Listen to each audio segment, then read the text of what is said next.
Hello, everybody. Welcome to Music Industry Mondays. Really? Nothing? Really? Really? Your original host is back in the game for one night only? And Anthony Hamer-Hodges, the principal of this university. Woo! Thank you. Anything you want to say, Anthony? Well, just glad to be back. We had a good discussion and debate Music Industry Mondays last Monday with some great contributions from the audience. So looking forward to hearing what everyone's got to say this evening, and of course be followed by the open mic afterwards. So we'll be taking any names who want to perform after the talk. Exactly. If anybody wants to sign up, please find our crew member, Yara. She's over there. She's taking notes. So the Music Industry Mondays format is a fresh format for this semester, and we're discussing music industry news and trends, stuff that's happening literally that week. So today we're going to look into live production. Other way, actually. All right, live production. And we're going to discuss if big production is actually getting too big. So what happened yesterday, Anthony? Well, not yesterday, like in the middle of the night for us. Actually, yeah, in the middle of the night. Last night. JD, who normally event manages Music Industry Mondays, he's not here today because he took the day off to recover because he stayed up all night watching the Super Bowl. And it was very rude of them to interrupt the music performance with, some random American sport. But, it was a big moment of music and a great performance by Rihanna. Yeah, the Super Bowl, I mean, it's a big event every year. I do see tweets saying, oh, the Rihanna performance was interrupted by the football yesterday. What a shame. We were there for the Rihanna halftime show. But has anybody here seen the Super Bowl? Did you see the previous years, maybe? Yeah? Did you watch it? Just the highlights on social media. Just the highlights on social media, okay. Well, the Super Bowl halftime shows are pretty famous in the music industry. I mean, I once got into a YouTube hole and spent 2-hour-long footages of the entire highlights of every single halftime show since like 2017. So it can be very addictive, and they're very, very incredible performances. Was it the very famous one, Bruno Mars and Coldplay and Ooh, the mashup, the one with all of them. Beyonce all together. But I don't know if that was the same one. There was Prince was featured on a curtain, and he was kind of projected onto the curtain, and it was a strange arrangement. And actually what happened was, we're going to talk about holograms later, but yeah, of course. In Prince's will, he said, under no circumstances can anyone bring me back as a hologram. And he didn't want to. He didn't want his memory to be recreated like that, which is an interesting choice, and is his artistic choice. As we'll talk later, it could be a missed opportunity for his estate, but because he's so iconic, the performers that evening wanted to ask if it was possible that he could, perform in post-mortem, be brought back to life. And obviously they had to avoid doing it via a hologram because it's explicitly said he couldn't be done that way. So instead they projected him onto a curtain, and somehow that was okay.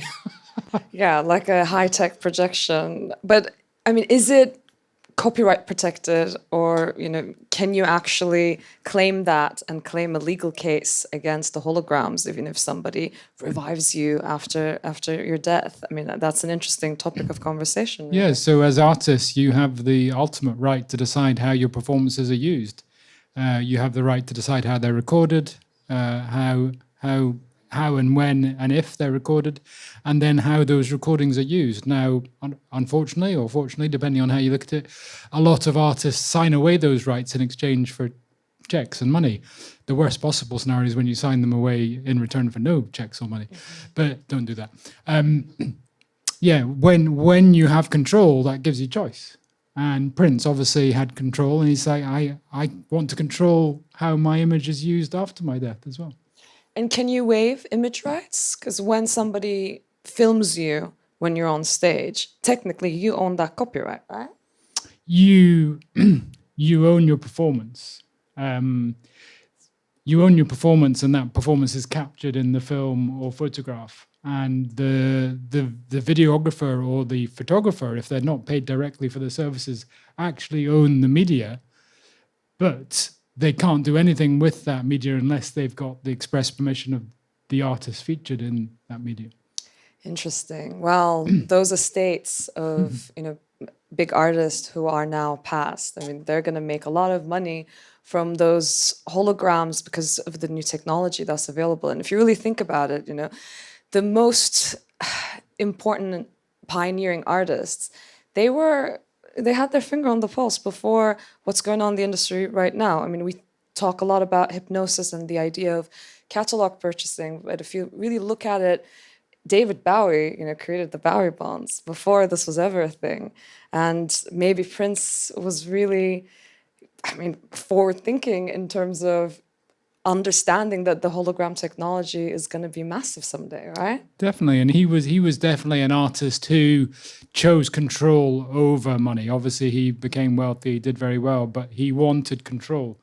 And the trend at the moment is actually for artists who've reclaimed all their rights to then sell them again in huge deals funded by big investment firms. And when Justin Bieber or some of the big heritage bands sell their rights, hook, line, and sinker, it's in exchange for very large sums of money, hundreds of millions, but they're giving away ultimate control. I don't think that, obviously I'm not party to those deals, but I don't think someone pays 300 million for those rights to then have to go to the performer every time for permission. So effectively that catalog is given and all the control that goes with it in exchange for those large sums of money. That's quite interesting. And I hadn't included the Prince performance or, the Coldplay performance that we're talking about. But there are some good examples here from past halftime shows. Michael Jackson, Paul McCartney, the Rolling Stones, Madonna, Beyonce and Destiny's Child, Katy Perry and Missy Elliott together. And my personal favorite was the Lady Gaga one. Has anybody seen that? Actually, show of hands if you've watched any of these performances. Okay, nice. Most people. Well, the Lady Gaga performance actually was the subject of the documentary on Netflix. Has anybody seen that? Yeah. Okay, nice. What did you think Super of it? fan of the front. Yeah, I am a little one. Okay, nice, nice. How about you, Anthony? Do you have a favorite from all of these shows? Well, there was a funny kind of spin-off from the Katy Perry one. The was it the Left Shark or something became a sort of celebrity in their own right. She had backing dancers and they were all in costume, and two of them were sharks. And the shark on the left had a bit more charisma and movement than the shark on the right, and so everyone wanted to know who the left shark was, and Left Shark became a sort of mini celebrity. It was definitely a meme for a second, 100%. So good. But why would you say the Super Bowl halftime shows are so impactful? The production value, which kind of goes into the theme for tonight, is, just the advertisers take a short, 3-minute advert on the Super Bowl. It costs, millions of dollars. And, that halftime, it is halftime actually for my kids. That halftime performance is such a huge moment in music. We talked last week about the Brits and how that's the biggest celebration of music on British TV.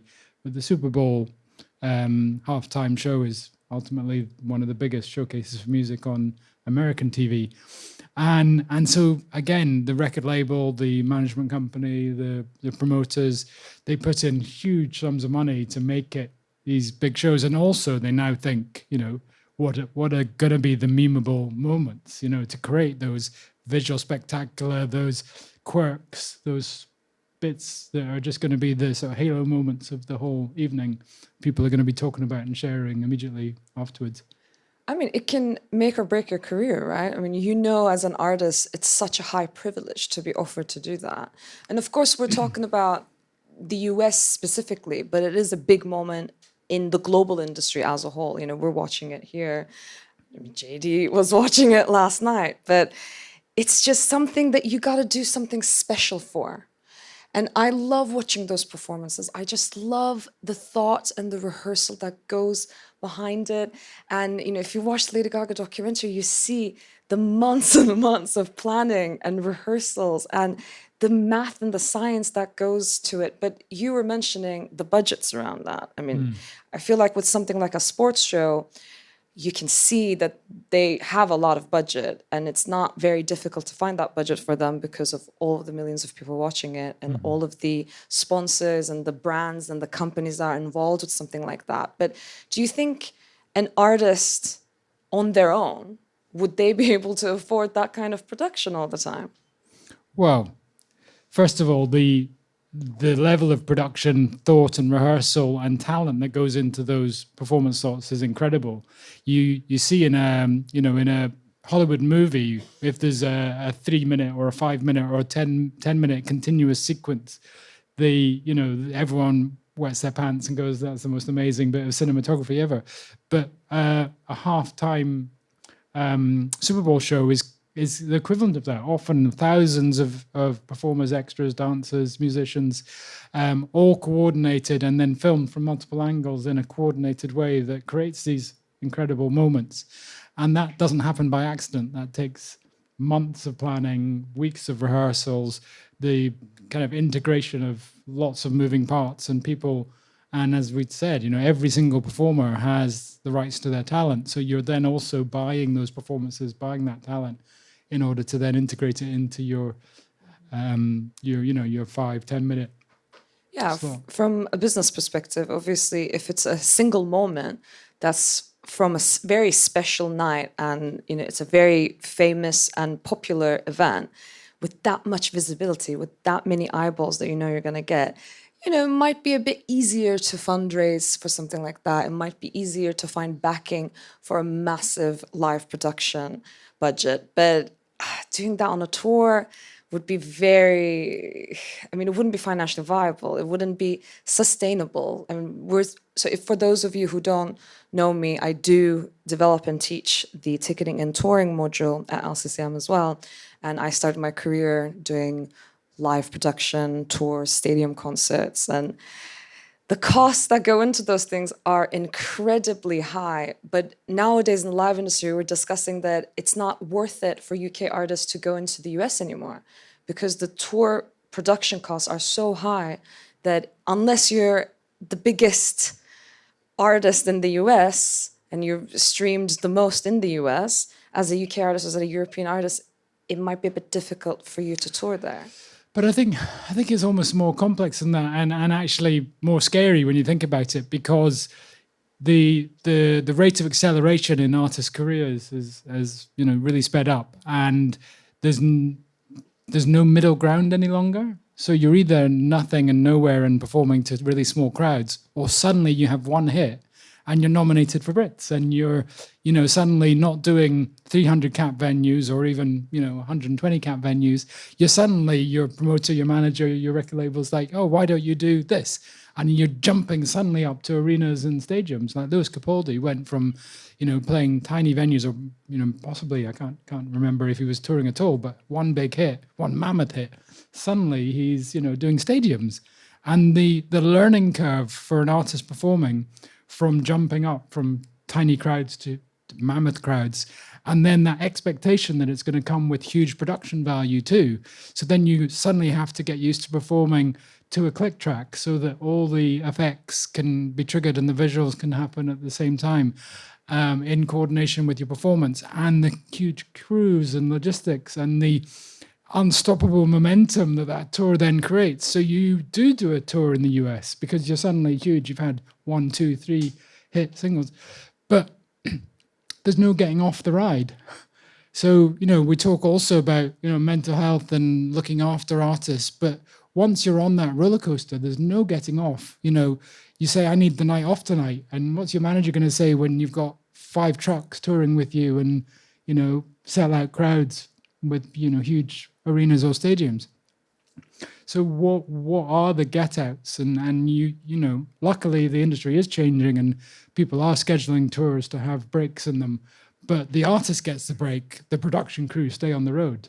So then the artist's health and well-being is being prioritized, but then the crew are still there waiting for the next show.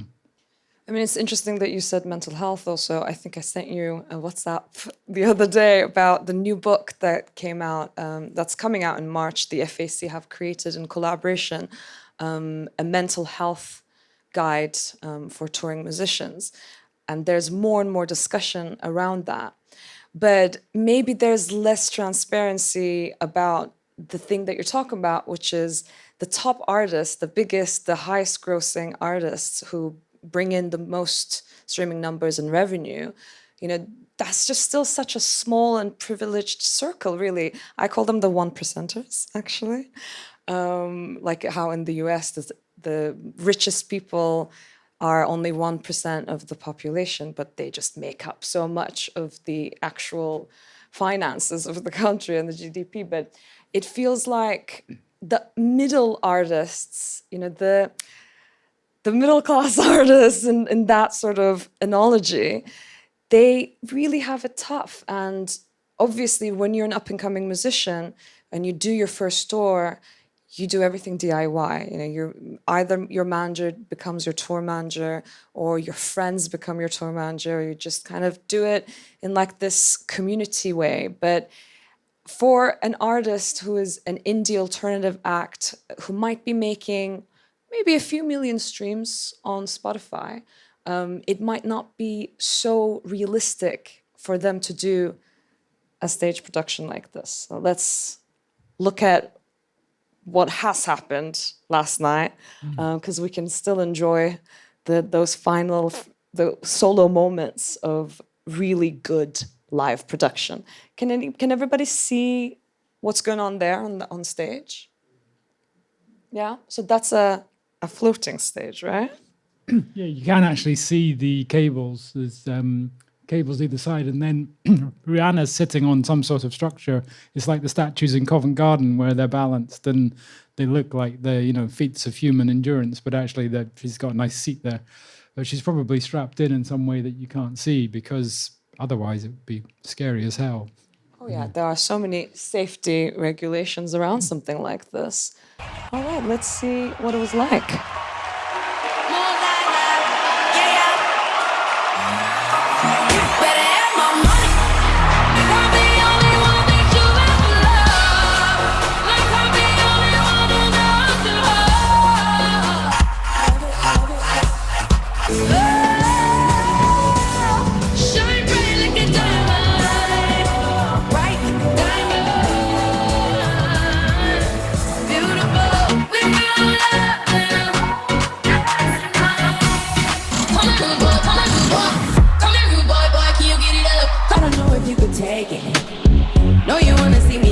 Naked. We gon' run this town.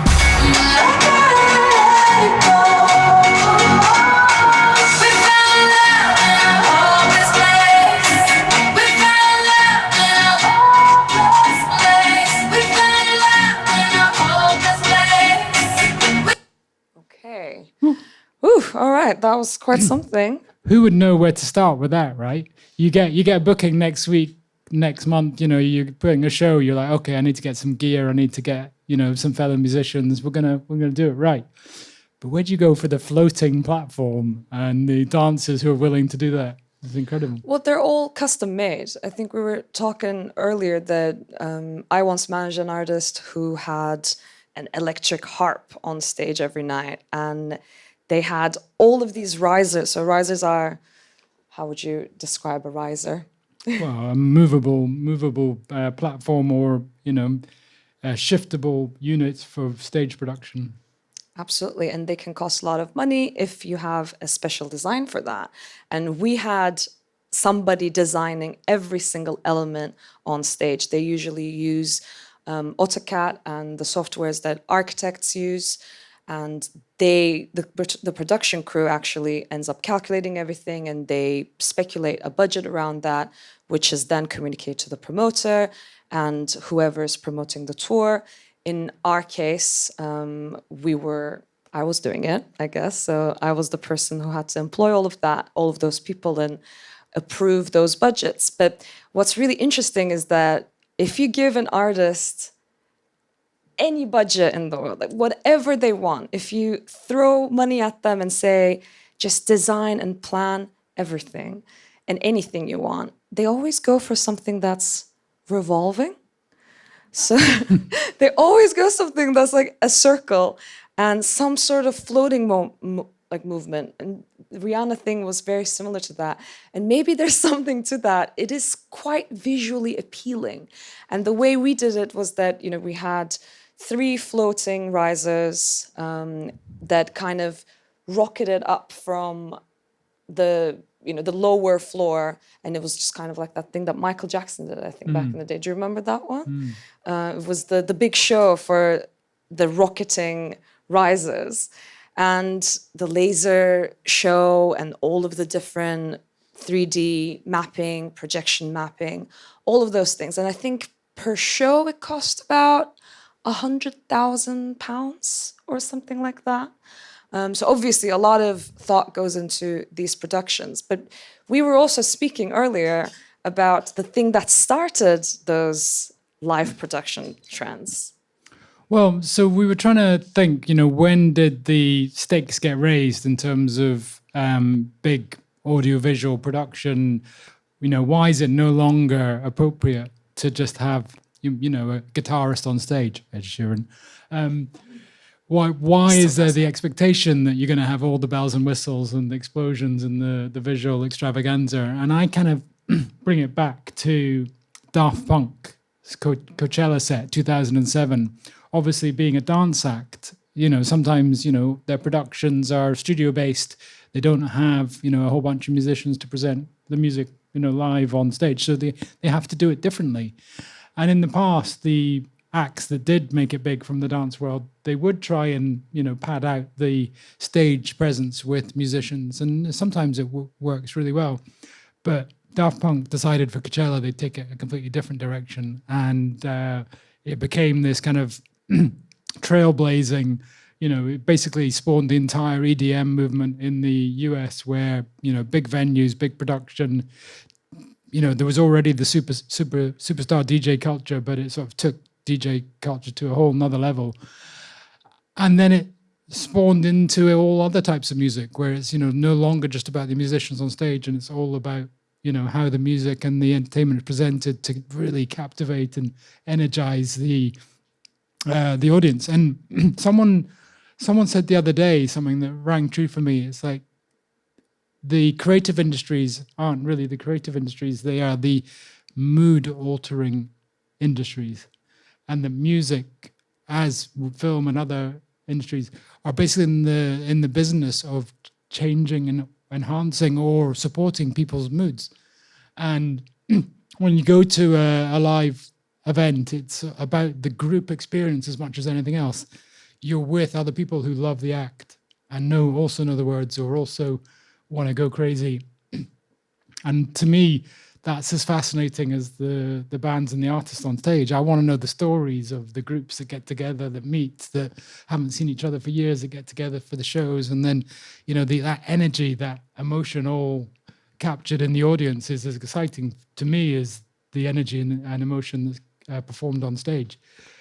So, yeah, the Daft Punk, I think, kind of started it all. They started it. The mood-based idea is really interesting, because if you check Spotify playlists, you see that a lot of them are curated based on mood. And I mean, I used to do some work for Apple Music that only focused on moods and the kind of feeling that they want to curate and create. And what I really suspect will happen at festivals in the next 5 to 10 years is all the streaming services will have their own stage, and they will have mood-based stages. So a stage for happy songs, a stage for depressed indie music, a stage for something that's maybe in the middle, But right? no one wants to go to a festival and go to the Well, lo-fi hip hop stage for studying to. But you'd be surprised. Sometimes when I'm at a festival and I want to chill out, I'm a bit overwhelmed because, maybe you've seen these at events before. There are now wellness tents or rooms where you can go into and just take a beat, especially for neurodiverse individuals. This was created so that if somebody's really overstimulated by what's going on in a rave or a nightclub that has all of those lights and all of those people, sometimes people just want to go into a room and they just want to chill out. They want to, sip their chamomile tea and just take a moment. So if I'm at a festival that's like 3 to 4 days, I might actually want to go to a tent that says lo-fi. Yeah, it's strange, isn't it? Because, sometimes the music you enjoy listening to at home isn't the music you want to go and see with your friends live. I remember, remember the band 07 and, iconic, incredible albums, great to study to and chill out to and have in the background and stuff. But then I went to see them live and I was like, oh, this is so dull. And, you want to go out and have fun with your friends and you're there. You're like, I need some energy. So, yeah, if it's mood shifting, you've got to be in the right mood or want to be in that mood for that performance. So maybe some extra explosions or visuals would have captivated me.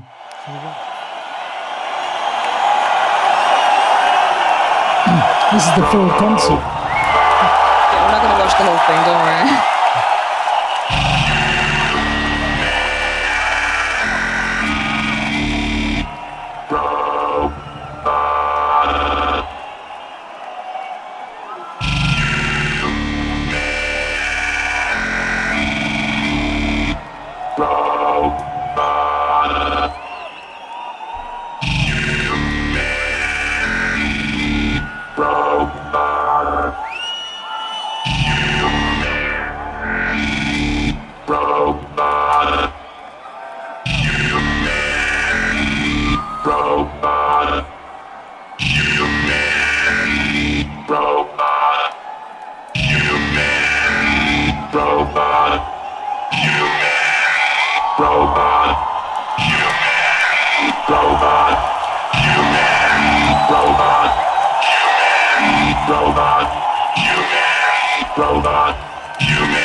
If you can see all of those lights and all of the different, sorry to keep it short.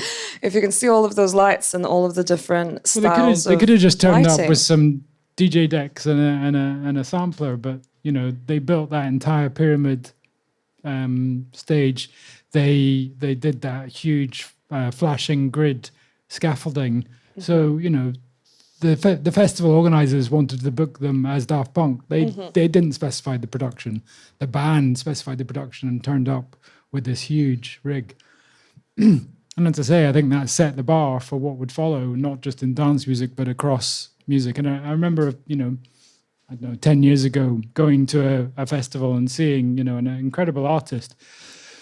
But they were just performing, two guitarists, rhythm section on a stage with not even a rug, no lights. And the music was good, but because everyone else was bringing their production with them, it just didn't cut it for a large crowd. And, having raised the bar, you can't go back. And that's what crowds are now expecting, to be moved by not just the music, but by the energy and the excitement of the production. I guess similar to the Super Bowl example, when you get booked something so special, like a massive festival like Coachella, you do want to innovate. There's a pressure to innovate and do something big.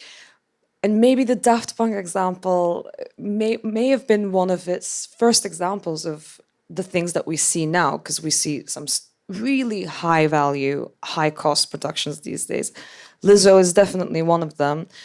She has a whole team of dancers at every show, to the extent that she also had a spin-off TV series, reality show, talking about her dancers and how she picks them. But do you feel like these artists, the one percenters, as I like to call them, do they create a new benchmark that the other artists aren't able to actually achieve? Well, it's also pushing up ticket prices, don't forget. So obviously to fund the production, they have to collect enough money. So I think the Coldplay wristbands, you know, the flashing wristbands are all controlled and flash in sync with the music. I think they cost between, you know, £8 and £10 a unit, and they're given out to every, you know, person who's bought a ticket who turns up, and they take them away. I don't think they do anything afterwards, but they don't collect them back afterwards. So that's a sunk cost. And again, so the average ticket price has gone up from, I don't know, you know, 15, 20 pounds, 40, 50 pounds for big acts. Has gone to more like, you know, 40, 50 pounds for just basic shows, and then up to 100 pounds plus for the big artists. So obviously that goes to fund the production. And I think, again, there's that polarization of young artists, small gig artists are making no money from live music. And then the big artists, with big production costs, of course, to cover, but they're absolutely raking in millions of pounds per show. Well, let's see a few more examples of what's happening today, because we've seen how it all started.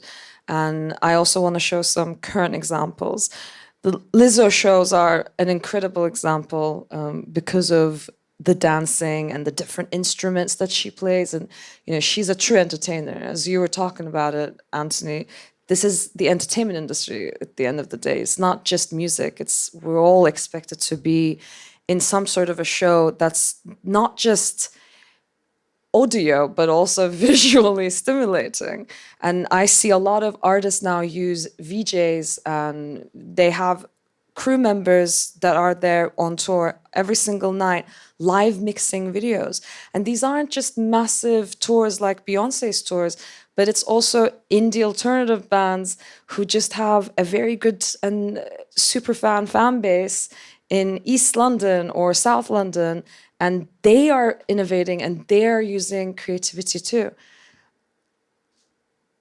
I think a really good example of that has been the 1975 tour. Basically what they've done is that they've built a house on stage. So it's like a set, like a film set. It's a 2-story house, and you will see a footage of that here.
We've seen enough of that, but if you looked at the sort of, I mean, it was incredible, right? Sounding great, you know, on our sound system. It must Oh, have that's been what you're incredible focusing there. on.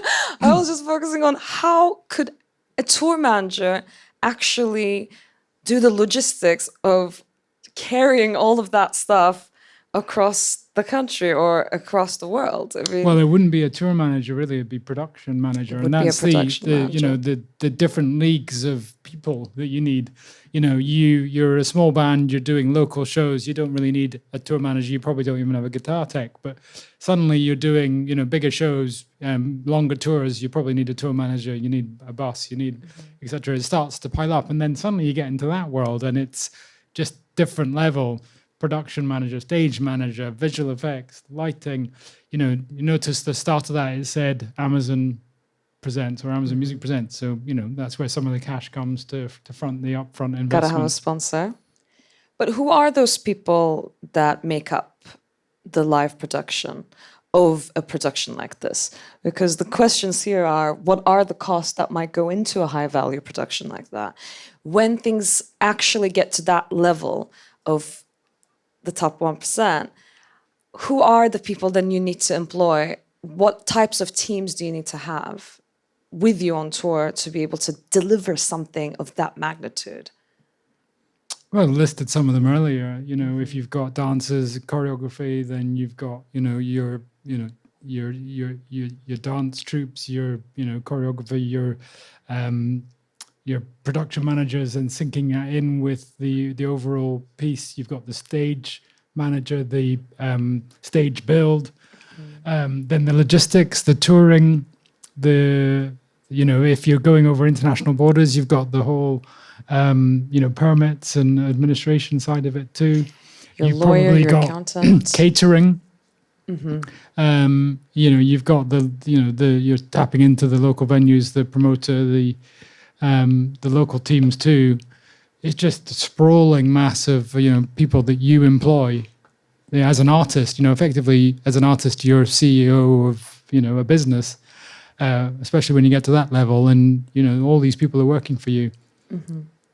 And you have your own crew that travels with you. From what I've seen in big stadium tours, it's usually roughly 100 to 200 people who comes with the main headliners, buses or their trucks, planes, whatever that they're using for that transport.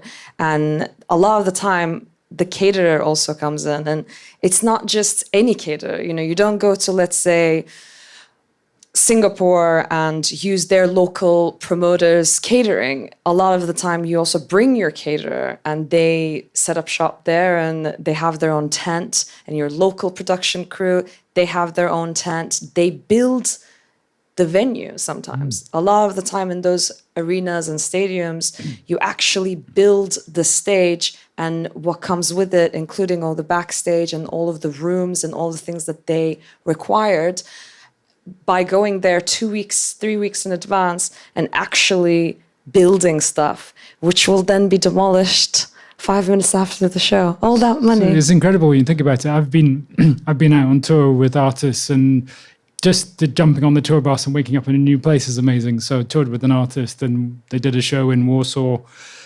At the end of the show, the fans go home, the artist and the musicians come off stage. You go to the tour bus, you maybe get your pizzas or your dinner, whatever, and then you go to sleep on the tour bus and you wake up in a brand new city. So we woke up in Berlin, and then suddenly you're playing a new gig that evening in a new city, and then on the tour bus you go.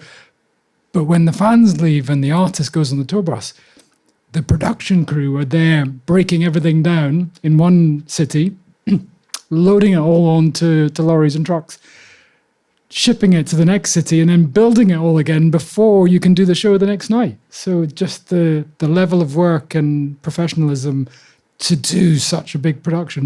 The bigger the production, the more team you need, the longer man hours, etc. And to think of when you schedule a tour, pay attention to the dates that are announced, because there's a few things you can spot. You can see the gaps between the cities, and that usually tells you how big the production is, of how long they need to ship it across. But then sometimes gaps within the same city, and there's two things going on there. One is the artist has demanded a night off, and the other is that they're holding additional nights to announce if the demand is strong enough. Absolutely. And the ticket prices can also change according to demand, or a new night can be announced. And sometimes it can be very challenging for artists to constantly do this without a break. And that's why you have your on-tour counselors and your therapists sometimes. Some people have yoga trainers, personal trainers, all of that ecosystem created for a great show. I think I can't stress the importance of the live experience and the things we do as crew members and artist representatives and teams just to make that single night happen. And that's why I sometimes get really pissed off when I'm, in backstage kind of watching from where, I guess stage right is, and I'm looking at the audience, and, the artist is on stage and they're loving it. And you can just see people on their phones and they're not fully experiencing the way I see it. But maybe I'm just being closed-minded. Maybe that's their way of experiencing it. And if we didn't have documentation of the beautiful things that have happened, then we wouldn't be able to play them tonight, right? Has anyone got any good examples of productions they've seen where the sort of people are raising the bar? I'll see. Have we got a roving mic? Like back in the day, you'd have like YMCMB when they did like an arena tour. They would come in with like the helicopters, and I feel like that's before 2007. Like they'd literally fly in, and then Lil Wayne will come off it. Like there's even days where they were like Birdman didn't let him in. There's stories about type of stuff like this. So I was just like surprised that, and like so I thought in general like this has probably been going on since the 90s. So Tupac didn't have any like stage production that was like crazy. Was he just standing on stage? Was that the type of stuff that he was performing with? I feel like artists back in the day, they also tried their best to have like more to stage performance than even before 2007. I feel like there's been shows and different productions that have been that crazy. But yeah, YMCMB, Lil Wayne coming in with the helicopters and stuff like that, yeah. Mm-hmm. Okay, very nice. Anybody else? Cool. I think we're in the sort of theatre district around here, and one of the wonderful moments when you go and see a theatre production is when the curtain rises or parts and you see the stage production for the first time, and you can kind of tell what the rest of the show is going to be like. If it's a really intricate, detailed, almost like a museum piece of stage production, or elaborate, huge staircase and stuff. You're like, wow, this is going to be a big production. It's going to feel great throughout. And then you see a very basic setup, and you also think, wow, it's going to be really powerful on a human level because it's just the people carrying it. And so I don't know whether you guys feel that the one person on the stage or the band on the stage is a purer experience, and you feel more connected as a result than the sort of overwhelming big production, which might be energy mood shifting, like we said, but maybe you don't feel that same connection with the bands or the humans. Well, I'm a sucker for an intimate gig, and there are occasionally some experiences that can do both. It has that big, massive production value, but it's also emotional. I think you know what I'm talking about now, because this is probably the biggest stage production in the current music industry that has a stable schedule of around 2 shows a day. ABBA Voyage, and I've heard that so many famous people every night they go there and they go on stage, like the band members of Metallica, Emma Thompson, that girl from Stranger Things. It's like a red carpet show, and everybody who went there, they've told me that they left crying, that they were so touched by what they've done with the ABBA holograms. And as you can see here, we've spoken to a member of the live team, somebody who actually plays on stage, one of the band members, and they said that the live shows at ABBA Arena, which they have built for this project, have a production value of £140 million. The investment into the tech and holograms. They 140 million because they literally built the arena. Absolutely. They needed a custom built arena in order to deliver the technology, and just incredible that they've got that money or raised that money to invest in it, but also that the business model is working. They've created this phenomenal new experience that people are flocking to. And so what is it, 250 shows? I did a little bit of back of notepad calculations. 250 shows in a 1,500 cap arena. I think I did a quick search for tickets. The cheapest ticket around £60, but the average ticket probably about £100. So 250 shows for 1,500 people. I think it's 390. No, I've forgotten now. 390,000 tickets they've sold, and so times £100, 39 million or something they've made so far. So they don't have too long before they can break even, make it all back. But what's interesting is, it's sustainable because the ABBA original members wouldn't be able to play every night, even if they could. But they're all still alive. They just chosen not to. Exactly. And they thought that maybe the pure experience is them a bit younger. Maybe. Let's see what it looks like very briefly.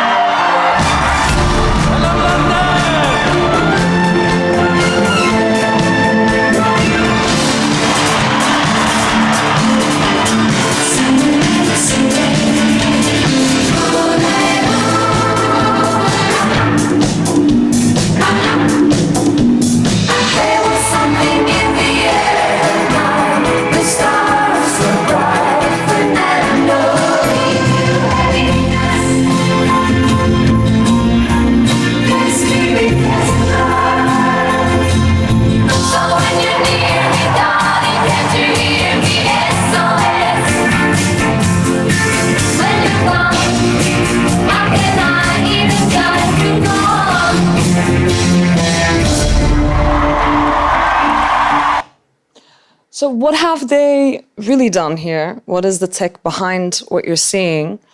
It's actually George Lucas's special effects firm that's logged 1 billion computing hours to create the avatars, the massive holograms that you saw. It's all created from real footage. Motion capture tech, award-winning innovation. They've already won so many awards in the music industry. And they've built the arena, as you said, Anthony. And it's actually by a very famous company called Stuffish Entertainment Architects. And they are a special company that curates and designs these unique experiences.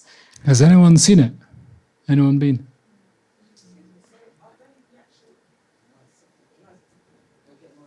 Yeah.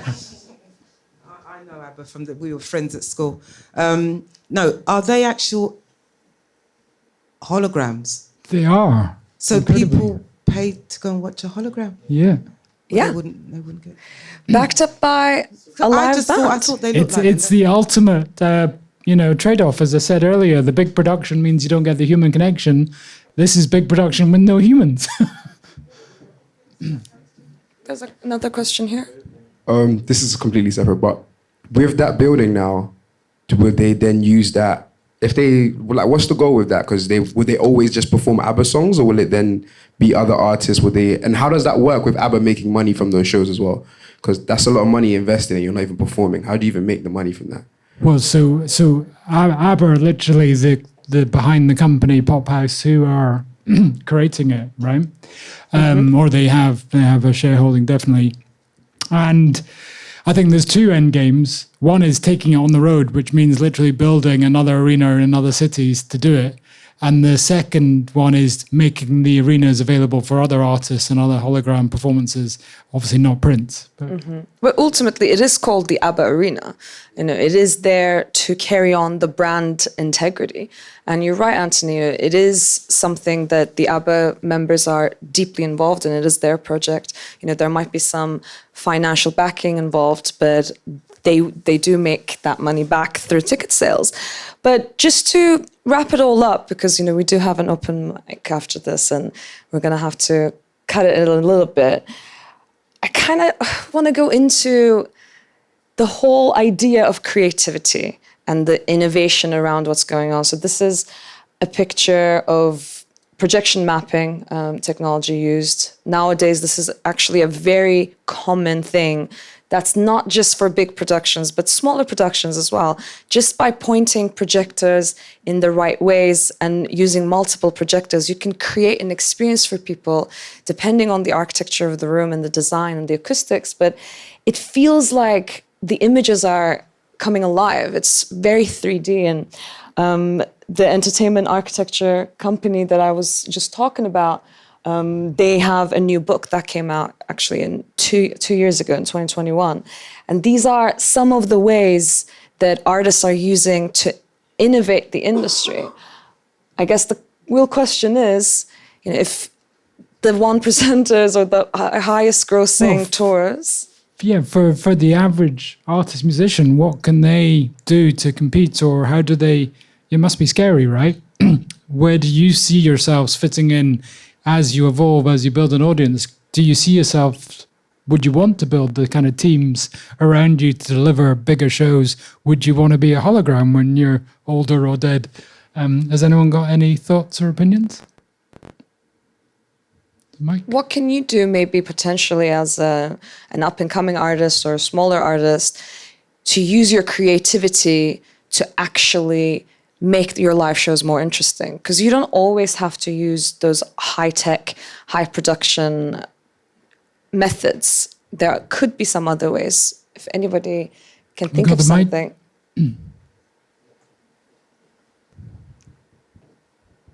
Hiya. I would probably like interact with the crowd more, and probably something to do with lighting, if it's available, like change the color of lights or create like just more interesting patterns of light. Because usually, as a up and coming artist, it is not possible to ask someone to like change the lighting for you. So maybe you could try and find people that could help you with that, which is a very small example. Well, it's a good point actually, and as you progress, you should think about, so you probably do tell your sound engineer what sound you want, but do you tell the lighting engineer what lighting you want? Do you have an ideal lighting that you want created? Do you perhaps take your own? Some acts obviously, prefer to take their own sound engineer with them. Do you end up taking your lighting engineer too and have a more dynamic, more suitable lighting show than the venue itself would create for you? So those are very, quite affordable, low-level ways you can create more of a show around what you do. I think behind you. Yeah, hello, good evening, everyone. So at the low budget level, I would say a value add for me would be to have like just more than one person on stage. So if like it's hard, well, for me, I feel guilty going to my friends and asking them to, could you come and let's rehearse and let's practice for a stage performance, and I can't pay them, right? But if I could just somehow add value that way by having maybe 5 to 6 people that I can count on to rehearse with and to go on stage together, and we'll be able to feed off each other's energy, just vibe and just perform for an audience, I think that would be a huge plus for me personally. Just something as basic as that. It doesn't even have to be something that's like over the top. Yeah. We'll come back to you. Something that I've found that's really interesting in a couple shows that I've seen, that thinking about it, they literally cost nothing, is Jacob Collier, when he performs, he does the choir in the audience. Also, he'll ask, granted, he's using his incredible musicianship that he has and his talents to do something interesting and engaging like the choir, as well as he'll ask for a recommendation of a song to reharmonize in front of everyone just on the spot. And of course he can, because he's incredible in that way. Something else that I think is stunningly catching on an artist, Samara Joy. She just won Best New Artist in the Grammys. And she's jazz with a lot of gospel influence and that kind of stuff. But the exciting thing there is every single time she performs her songs, and she's got at the moment quite a small catalog of songs because she's a new artist, but every single time she performs one of them, she does something different. And so every single time you listen, you go, oh my God, what is she going to do this time? And it's exciting every single time. Wow. Another point. Hi, Miss. Yeah, I think with the projection, I remember that the Gorillas did a thing which I think was pretty interesting, and I think still they're the only ones that really did it. I think they also brought out Tupac as well, which I thought was pretty cool. So like reviving the past is pretty good, and like you said, these musicians, ABBA, they're probably not at the age where they can or want to perform every day because they've got different responsibilities. But I also feel like it would be good to utilize it for like the mental health of the creative industry as well, when performers are doing back to back like you said, and they have to squeeze in one day or like beg for one day in their contract to have a rest. but they could use like the projections. But I think the least they can do as well, because it is music, is have live instruments, because I think that's becoming a dying field as well. And also there's enough talented artists to have like a backup artist or little cover or welcoming act. So, you know, they can do other things and just making it just digital, because there's other people that maybe can't see. So what's the point of paying this much money and I can't even see anything? Without disrespect. The Gorillas point reminded me of something quite low cost that was very effective. I saw the XX at Shepherd's Bush Empire. You know, obviously Shepherd's Bush Empire is an amazing venue, one of my favorites, but you know, it was fairly early on the live performance circuit, and they feature obviously programmed drums or recreated live finger drums on the drum machine, and they had a screen at the start of the set. They had like a white sheet covering the whole set, and the finger drum started with lights just shining from just directly behind the drum machine. So all you saw was on the big screen was just literally the fingers going on the finger drums. And it was so epic because it was so powerful, the bass and the drums, but it was all created from the fingers, like literally 2 fingers. And you saw those 2 fingers on the big screen because of the angle and the physics of the lighting, and it was very powerful. But also musicianship. Yeah. Sometimes, as some of the examples that were given here today, sometimes you just gotta maybe pair it with a new live instrument, or if you're a DJ, you could make it interesting by bringing in a live instrumentalist to play on top of your songs. You can just go DIY. You've spoken about the Coldplay interactive experience of the lights with the fans and the bracelets, and there are so many things you can do. And if, I guess we're gonna leave this on a positive note, is that don't be intimidated by all these high value, expensive productions that are happening in the industry that actually are bringing up the prices and the ticket prices and the production costs. There are still so many ways that mid-range artists and up-and-coming musicians there are still so many things you can do to make it interesting. And you just got to leverage the space that you have, the team that you have, and sometimes your own skills. And some of these big acts, you know, the people doing these phenomenal productions are the same people that started out with them initially, just doing their lights and their sound. So you can grow together. Obviously, if you go into that, you know, magic elevator of, you know, hit single overnight, you're going to have to find people quickly. But you have that mindset of networking, looking out for people who can help you. You know, in the early days, it's, you know, I need someone who's good at photography or fashion to do my Instagram. You know, suddenly you're like, oh, I need a production manager, I need a choreographer. So just always be on the lookout for people that can help you as you grow. Absolutely, because your life can change overnight, and who knows, maybe next year you'll be on tour. Okay, thank you so much, everybody, and thank you for sharing your experiences and your examples. Jevon, did you have something? Yeah, sure. No, no. Do we have any closing remarks? Yeah. No, I was just gonna say, for like low budget, like really like starting out, if you're playing like pubs and like really small like grassroots venues, one thing to invest in would probably be some sort of like flag that you can hold at the back, because then you've got effectively not like a visual, but you've got something at the back. It doesn't have to be big at all, but something that projects your name across. And if you, I don't know, if you buy 2 or 3 from the right place just so you got spare ones, it's going to cost you, I don't know, 50 quid like max. You can probably find some really cheap for like £10 each, and then you've got it on the back. And then also, if you want to make more of a profit from these smaller shows, you can also like hang your merch up there as well. And then instead of people having to go to a merch tent to like find your stuff and see what it is, all they've got to do is just look behind you during the show and they can depict it there. So, yeah, you don't have to spend a lot of money. If you've got a really strong sense of identity, you want to take that aesthetic with you. And there was this singer-songwriter who was managed by a friend of mine, and she was kind of like, you know, perfect for festivals. You want to see her perform in a forest, and she'd basically take the forest with her. So she'd bring branches and light them up with fairy lights, and it, you know, obviously costs virtually nothing. You just have to remember to pack your branches alongside your guitar amps.